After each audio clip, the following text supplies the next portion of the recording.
49ers wide receiver Deebo Samuel wants to be the highest paid non-quarterback because of his impact and versatility. Who can argue after what he did in 2021? I think there is an argument. We've talked about that this case is pretty complicated because of how good he was, but what a short period of time he's been that elite. Just to clarify, do you read that tweet as meaning like more than guys like Myles Garrett and Joey Bosa and eventually Nick Bosa? Is that like his mindset? He's not just talking wide receivers or offensive players, or even like Trent Williams, the guy that he walks out with Super Gremlin with. Yeah, I mean, I think it's reasonable to think that he wants to be the highest paid receiver. To me, if we start talking about he wants to be the highest paid non-quarterback, then my question becomes, are we talking about guarantee or are we talking about average annual value of a contract, right? Because if we're talking about total guarantee, that seems insane to me. If we're talking about average annual value with a contract, then I guess I could understand that. Like if he's just saying, hey, man, I want 35 a year. Like if that's the way, feels like it might be an emotional time for Deebo right now. Seems like 4 years, $100 million, 25 a year, and 28 guaranteed. Who says no? Yeah, Deebo, right? How do you read that? I read it as I think we know this team pretty well, right? The way they negotiate, and there's negotiations with quarterbacks who we've seen the 1 year they had Jimmy, right? They had to give him a lot of money for 5 career starts. But I mean, he played quarterback. We saw last year with Trent Williams. Now, granted, they were negotiating or, there was supply demand, right? So it was going back and forth with the Chiefs, some other teams, which drove up the price a little bit, but it was clear he was going to get a shitload of money. They know they're going to give Nick Bosa a boatload of money. I would say, though, historically, when it comes to non-premium positions, and this wide receiver now has become one, they'll negotiate, and it'll get ugly. Did a little bit with Kittle. Fred Warner was relatively easier, but as we've talked about, those two guys, like linebackers and tight ends combined, their contract guarantees won't equal Devontae Adams. So these are relative easy positions to do. I just think my gut, and I have no inside information on this, their initial offer to Deebo Samuel had a guaranteed number that was probably high 30s, low 40s. His agent tells him, and then over the period of time, and let's just say it happens at the combine, right? When you're just kind of throwing out some initial numbers.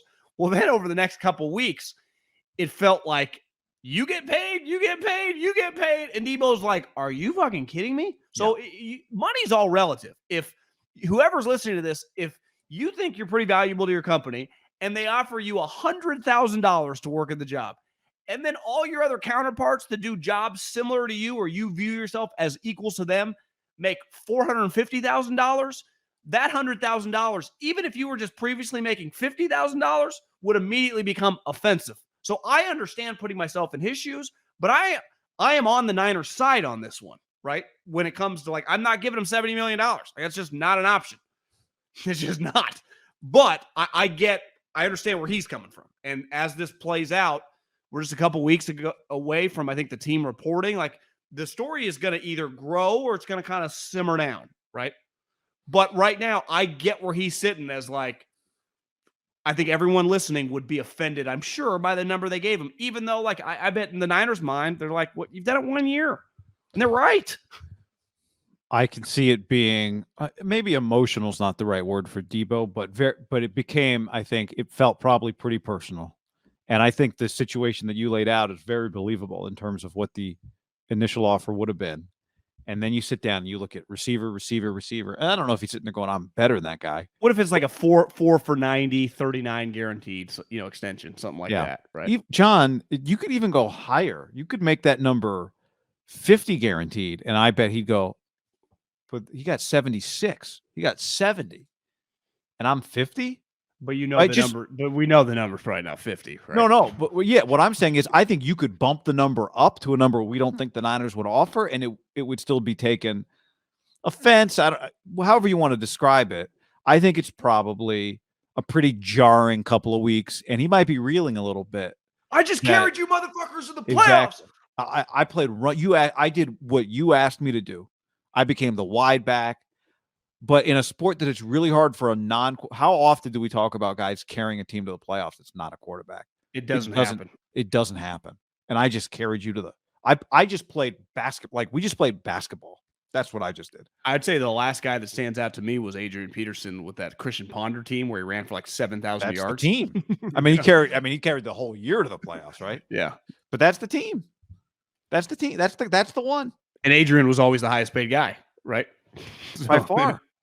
So, yeah, I could see like. But how does this get resolved? Because I don't see them without him playing more ever just coming to like, okay, we'll end up giving you 68 or something. Like, to me, their offer is not going to budge. So to me, I feel this could get uglier. The question is, and you said earlier it got kind of ugly with Kittle, I think is how you phrased it. It just took a little while, but it wasn't like in the end, there were no scabs, right? No. There were no deep cuts from that one. The first question we have to ask with this situation with Deebo Samuel is, what is Deebo Samuel willing to do? And how far is Deebo Samuel willing to go? And is he willing to try and force a trade? Is he what is he willing to do? Why? That's where these always start. If I represented Deebo Samuel, he would never take another live rep until we had a contract. Now, whether that's a team-friendly deal or a us-friendly deal, there is no rep going. And I've gotten a couple texts with people that are like, well, how's he going to develop a rapport with Trey Lance? Deebo don't give a fuck. He'll worry about that once he gets paid. That's how I'd be looking at it if I was on the Deebo. We'll worry about that once we get our money, and then we'll deal the rapport. But right now, this is about us. This is a business. We're going to separate it. I would not, under any circumstances, now depending on the relationship, whether you do the hold in or hold out, but there are no live reps. That would have to be the advice, right? And you could even argue in like the mandatory mini camps, right? Running around full speed like an ACL or something. Like I could not recommend him doing a live rep. Could you? No, absolutely not. Not if I was really serious about, okay, Deebo, we don't want to, just to be clear, we don't want to take 40, we don't want to take 51, right? Because we could get $51 million. Like we could play it out, push them a little bit. We can get them up from 39 to 51. They'd be happy. But here's the other thing. Like if you're out there taking, live reps because you're taking one for the team to help out Trey Lance, just know this. And this is what I'd be saying if I'm Deebo. You guys need me to help him. The guy that's taking more than I need him to help me. That guy who's making, what is it? What's Trey Lance making this year? Twice what Deebo's making? Probably, right? Yeah. I mean, I maybe more than twice. Isn't Trey Lance making $7.5 million? Yeah. So what's Deebo making? Probably almost making 8. Deebo's making 4. Is he making 4? I'm look. looking it up right now. But it's that's part of it. It's like, wait, you need me to help him? Yeah, you're right. He's on the hook for 3.9. So the guy's making almost twice as much as me. He's making twice as much as me, and I need to come help him. No, that specifically would be one that would get under my skin. I think all the other receivers and the market and all that. You need me to help him, and he's making twice as much as I'm making. No, dude. Now they'd be like, fine, look, come for 51. You'll be making more than him then, right? And then it becomes. There's a lot of dynamics here, but. I think part of it is everyone looks around the room and goes, we couldn't have done it without that guy. Like, say what you want about Nick. He's going to get paid. And Trent Williams, he's a star. And George, they couldn't have done it without me. If I'm Deebo, and he is justified in feeling that way, John. I think Deebo. He's right. He's right. So it's a very, I think you said it last week. It's a very complicated situation. It is not a black and white. It's a lot of gray area in this whole thing. I'm usually tend to be anti-player, but just more teammate. But I understand because most of the stuff's relatively easy. Like Tyreek Hill, they're going to get paid a lot. Like that's just pro team, pro player. It just works out, right? Myles Garrett, boom, sweet player gets paid. It's an easy one. This one is just even George Kittle. It's like, what are we talking about? A $5 million guarantee here or there. It's not even that big a deal. Right. This one is just, I understand where the Niners are coming for 70 million, what he wants, even if it's just like, you just want what those guys just got. Like I can't give you what those guys just got because you have not done what they've done, even though you did in a 10-game span, what they've done. It's a weird. Well, when weird you situation. invest in something or somebody, right? Like, there's probably no better time for Deebo to make the most money he'll ever make in his career than right now. If we were to say, like, how good is he and how much should he be making? But you don't usually make your most amount of money when you're at the very beginning of your prime, where it feels like right now Deebo is like just past the very beginning of his prime, whatever that's going to, if it's 2 years or 3 years or 8 years, whatever it is. Like, that makes the most sense to make the most money right now at 26 years old. Right? That's what makes sense, but that's usually not how this works. Well, I'm not comparing him to this guy because this guy kind of went off the rails, but this guy hit the ground running. He was a second-round pick, and he dominated. And Michael Thomas, they gave him a boatload of money, and what the hell has happened since? And again, I have more confident. I don't know the guy personally, but just watching him last year and what I've heard about him on Deebo Samuel than Michael Thomas. But like it's not just a guarantee to work, right? The Saints are a good example. Remember Michael Thomas got to the NFL, and by the second year, he's catching like 150 balls. People were like, this guy is going to just have the greatest career of all time. I haven't seen the guy play in like 2 years. They hated him. They thought he got surgery on company time, and he was yelling at Sean Payton. It just became a disaster. So sometimes I do believe that teams, well, I don't believe it. I know it. It's the thing you ask as a scout. And it's the thing you never truly know because, Deebo's a millionaire, right? He signed as a second-round pick at pick whatever he was, 36, for almost a $5 million contract. So by the time he's 26, he's made millions of dollars and probably got some whatever endorsements off the field. Like he's not hurting. Like he can pay the mortgage. He's paying the bills. He's got cash in the bank. He's got some sweet leather pants and chains. He's got some cash. But this is where I go, you will never take another snap. And this is where the game has changed a lot. When we were kids, and I would say even up until when we were at Fresno State and then the first kind of year I worked at the NFL, I think it's changed dramatically. There's been a couple. Remember how often in the NFL holdouts would happen? A guy would not show up. Emmitt Smith had a famous one and held out into the season. That was the only play for like the majority of, the league it was a motherfucker. It was pretty team friendly. I wouldn't say it's shifted to the NBA, but it's become a little more, there's more equality on the sides, right? Now, the players have a lot of juice. The money's huge.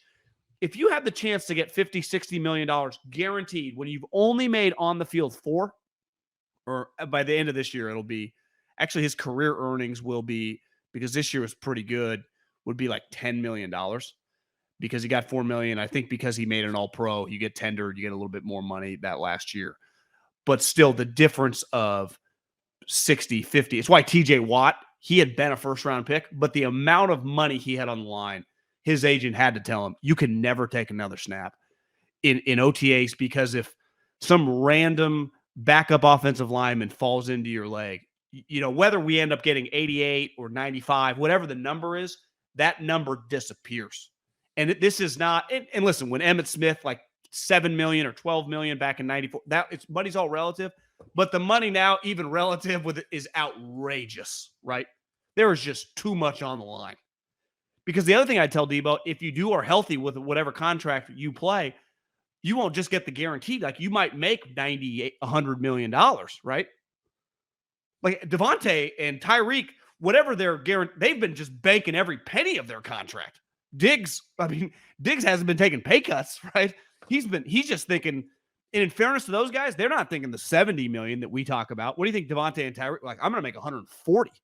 I'm going to make 120. They're not thinking about, you're saying they're thinking about the total value of the contract. I play the whole time. Like, I'm not going anywhere. Now it's really just it's a safety mechanism because of the sport, but in their mind, and I'd be thinking the same thing if I were them. Like, I'm banking every penny of this. Yeah.